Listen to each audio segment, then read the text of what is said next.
Welcome to the Business Spotlight series. My name is Kay Cote, and I am your podcast host for today's episode. And today we have Russell Allen, co owner of Fulcrum Automotive Solutions Limited.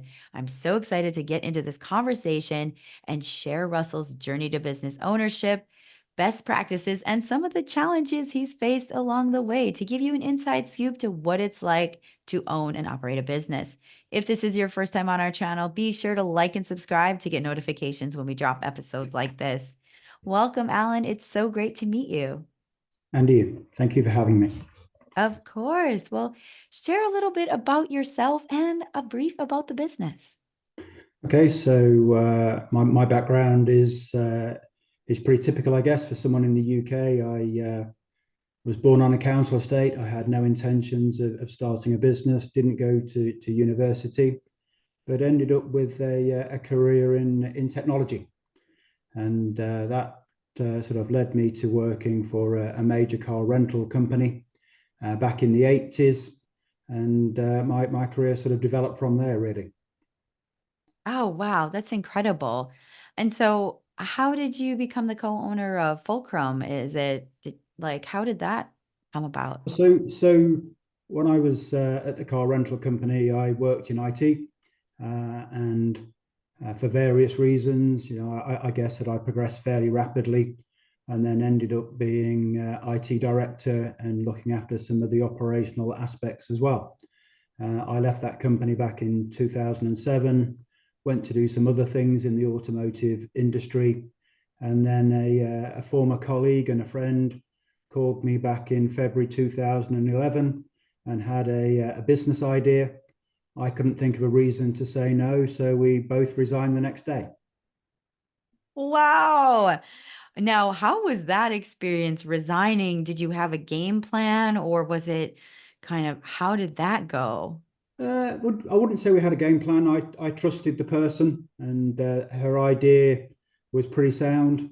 And I guess I'd reached the stage in my career where the corporate world had delivered a lot of benefits. I was financially stable. I'd had a good career, but the downside of the corporate world sometimes is that you have to go along with decisions that aren't yours, and that some things take a long while to be decided, and that can be quite frustrating sometimes. So when someone does phone you up that you trust and you can't think of a compelling reason to say no, you either have to get on that train or just stay as you are. And I decided at that time that it was the right thing to go and do something else. So yeah, we resigned, and I was fortunate enough that my boss at that time understood what I wanted to do, and he allowed me to get out of that business within 3 months.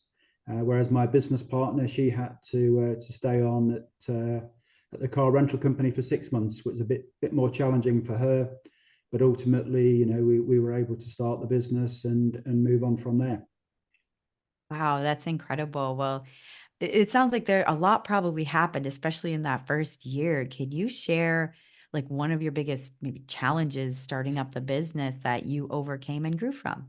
Yeah, but it's the first few months are difficult. It's not like you're buying another business or you're selling products. Our business is entirely based around services. The management of automotive transactions for large businesses. So we had an office that we'd been able to acquire, and so for the first few months, we sort of sat in this office on our own, trying to find a way of getting our first customer.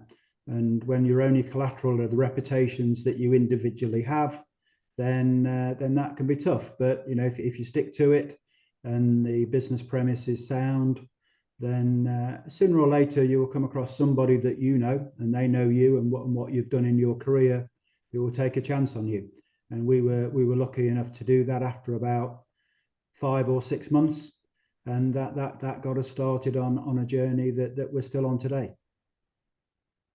Oh, that's incredible. And it's so true when you think about it. It's like if you can hold out to that point and then something always gives and you get that first client through the doors and then it just starts to snowball, which is super cool. I'm glad to hear about that. Kind of talking about the business. What would you say is your why? Like, what is your why behind starting the automotive solutions business? Well, we both had a background in vehicle rental. We understood what that was about, and we also understood that some of the largest users of vehicle rental in the UK are fleet segment customers, people who provide vehicle leasing. So they're providing company cars to other businesses so that their own employees can have cars. And some of these businesses might have 400,000 vehicles on fleet. And as part of that, they have a need to provide car rental. One of those vehicles is off the road, or somebody has a new employee, they order a new company car. It might take 3 months to turn up. And so car rental is a big business in the UK, but it is also a pretty unusual business. It's quite emotive. When someone does need a car for a short period of time or for a few months, then they're interested in what type of car they're going to get. People will say, "I can't drive a green car." It's a pretty strange situation. So those large businesses don't tend to want to manage car rental themselves. Mhm. So if they can find someone who can manage car rental on their behalf, then you can have a serious discussion. And I guess what's different about the way that we do that is that we're not interfering with their procurement decisions. They will contract directly with a major car rental company or multiple car rental companies, and we manage that process on their behalf. So when one of their customers phones up, they think they're talking to that company, but it's actually Fulcrum Automotive they're talking to, but we just act on behalf of that customer. So we're an outsourcer, but a very niche outsourcer in that regard. Definitely. Well, I'm very interested in learning about like your ideal client. Like if I were to walk through your doors, how would I know I'd be a great fit for your services? I guess the first thing that we've always believed in is that a customer needs to value the services you're delivering. It has to be a two-way street. Mhm. That if the customer just sees you as an outsourcer and they don't value what you're bringing, then that relationship doesn't tend to work very well, because ultimately business relationships will have ups and downs. Some things work very well, some things don't. But if you've got a good relationship, you'll be able to work through those. So our ideal customer base and our current customer base we've had for quite a period of time. We started off with one set of transactions that we were managing, but if you demonstrate that you do that well, they're happy to come back and talk about some other things that you might be able to help them with. But it does come back to that idea that they have to value what it is we do for them. Definitely. And now, would you say you work more with a business to business model, or are you more working with individuals, or do you do both? No, it's 100% business to business. So for what we do, it's about the scale of it. So managing tens of thousands of transactions for car rental. We Mhm. also manage transactions for automotive glass. So in the middle of the night, if someone has a smashed windscreen, they will phone up their lease provider, but it will actually be our staff who answer that call and Mhm. arrange for a replacement windscreen to be fitted. So a variety of transactions that we now manage, but they all are within the automotive sector because that's our core skill set, and that's the thing that we can deliver a good set of services against. Oh, definitely. Well, thank you for sharing that. And it kind of brings me to the question of your team. You're probably are building a team around this to help you do the best in business. Are you like, what's your current team number, or are you working with contractors? How does that No, work? no, all of our staff are directly employed. We have something like 43 people currently, and Okay. our management team are all ex-colleagues. As part of that journey, when we started the company, we both worked with people who we felt had great skills, and when the time was right, we could have a conversation with them and ask them if they'd like to come and join us. And that's what they wanted to do, because they felt that we could offer them something different than the corporate world, a bit of flexibility, and those people work with us. And then underneath all of that, we have the people who actually carry out the day-to-day transactions for us, and that whole recruitment process is part of the key metric, I guess, that we have to be able to deliver great services. Oh, that's really cool. Well, I'm so glad you've built a strong team. It sounds Mm. like that's super important. And looking at your team as a manager or as Mhm. someone managing or someone, owning the business, what is your manager style, would you say? I guess I'm quite hands off in lots of ways. I think having a management team who develop and get the ability to make decisions makes them more appreciative of the difficulties of running a business. Mhm. Over the course of our journey, that's one of the things that we've learned. If you're in the corporate world and you take decisions, yes, they might have an impact to a certain extent, but when it's a small business, small decisions can have a major impact. And making those managers understand that perhaps they need to think of the income of the business as their money. Let that drive the decisions that they might take. What's right for the business? Is it right for the business? Therefore, it'll be right for me. Is a Mhm. different way of thinking to the wider corporate world, I guess. Oh, definitely. Looking at the work you're doing now currently, Mhm. what is like something you're challenged with in your industry that you're currently maybe overcoming or something that maybe are going to face in the future as the business grows? I think the biggest there's a couple of big challenges, I guess. One is around people's perception of car rental. They see it as a commodity, but if you take a few seconds to think about the way the car rental model operates in the UK, as a business, you can phone up, order a replacement vehicle, and it could be delivered within as little as 2 or 3 hours. That's incredible. You end up with £20,000 worth of metal for not that much money per day, and Mhm. people almost seem to take that for granted. But I think that's a reflection of how mature the car rental business is in the UK. But Mhm. over I guess, the next few years, challenges around electric vehicles, how that impacts the car rental market, and some of the differences that are around that, and perhaps some more around the Chinese brands that are coming to the UK, and what that might mean in terms of I guess too many vehicles in the UK from that perspective. Mhm. Are you embracing the like how are you working around the electronic car the situation because I'm seeing so many electronic cars on the roads right now. Is that something you're embracing or is that something, Yeah, you know? absolutely. One of the big things in the UK is salary sacrifice for cars, where some companies allow their employees to forego part of their salary in order for them to be able to have a car. Pretty much 100%, they're all electric vehicles because of the taxation rules.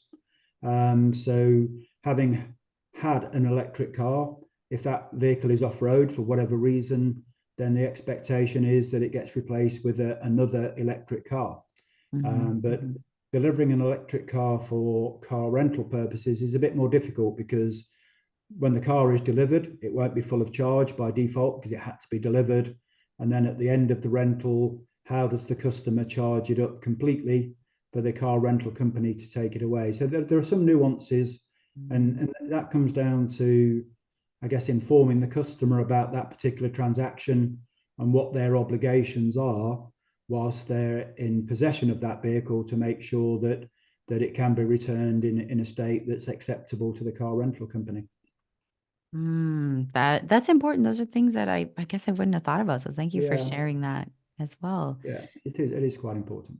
Yeah, definitely. And so in the next like 3 to 5 years, where do you see the company growing to? I think more of the same to a certain extent. What we would like to do is I guess widen our offering in conjunction with partners, so Mhm. that we can go to our customer base and offer to do more of their customer journey for them, so that they can concentrate on their core business. Their core business tends to be financing vehicles, so around that they have to have all of those operational elements, and we'd like to get involved in more of those rather than just the I guess the vehicle rental and the automotive glass. So that's our plan over the next period of time, working with more partners, offering a broader range of services. Definitely. Well, this has been so inspiring to hear about your journey to growth in business. And I'd like to dive into a fun part of the Okay. podcast now, where we go through some rapid fire questions where you answer very top of mind, first thing that comes to mind. Okay. All right, Russell, the question number one is, what is the key to success for you? I think the key to success for me is just being better than the person next to you or the business you're competing against. If you are slightly better, normally that will be noticed and your career will progress or your business will be a success. Oh, that's a great one. I love that answer. Number two is, what is a piece of advice you have for other business owners?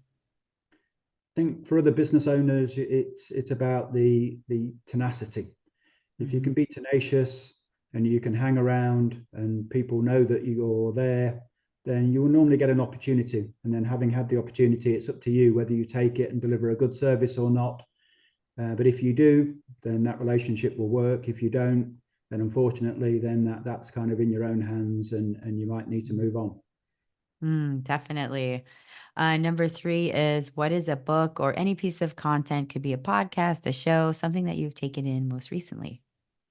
I tend not to read too many self-help books or things like that. No, I tend to find that my day job gives me all of the input I need from that perspective and experiences. So most of my reading is based around fiction, to be fair. That's great. What's a fiction book that you recommend? The Orphan series by Greg Hurwitz is pretty good. You know, that gives you a good opportunity to have some downtime. And I tend to like books that, maybe are a series, might be 7 or 8 books in them. You get to know the characters and you invest in the characters, and that makes it pretty interesting. When I go to the gym, I tend to listen to audiobooks. Could be the same series, it might not be. So I do like to have a bit of downtime from the business as well. That's a great way to take some downtime. Mm. And the final question is, Yeah. if you could wave a magic wand and rapidly improve one aspect of your business overnight, what would it be? I guess the one thing would be about understanding someone's capabilities before you even take them on. So Mm. you interview somebody, you get to know a little bit about them, but ultimately you don't know what they can or can't deliver. And I think there's lots of people who never end up achieving what they could achieve simply because they're not given the opportunity. So for me, it would be great to know what someone was capable of. If someone looked at me when I was 18 or 19, I don't think they would have said, "Well, here's a guy who one day will own a business and make a success of it." So I think it just goes to prove that most people have the capability within them. It just needs to be drawn out over a period of time. Hmm, that is amazing. Thank you so much for this great conversation. Before we get to our final question today, how can people find you and get connected with your business? But we have a website that isn't much more than a window to our business because we are purely business to business. So www.fulcrum-automotive.co.uk, or they can find us on LinkedIn. Wonderful. Well, thank you so much, Russell. For our final question for today, what is most inspiring to you today? Uh, I think the most inspirational thing to me is anybody who is prepared to do a good job. It doesn't matter whether you're a chief executive officer or you're a server in McDonald's. If you've got a job and you do it to the best of your ability, then I find that inspiring. I think being employed is a two-way street. So the company gives you something, you give something back. And for those people who do that, then hats off to them. Oh, that is inspiring to me today. This has been such a joy. Thank you so much for being on the Business Spotlight podcast. You're welcome, Kay.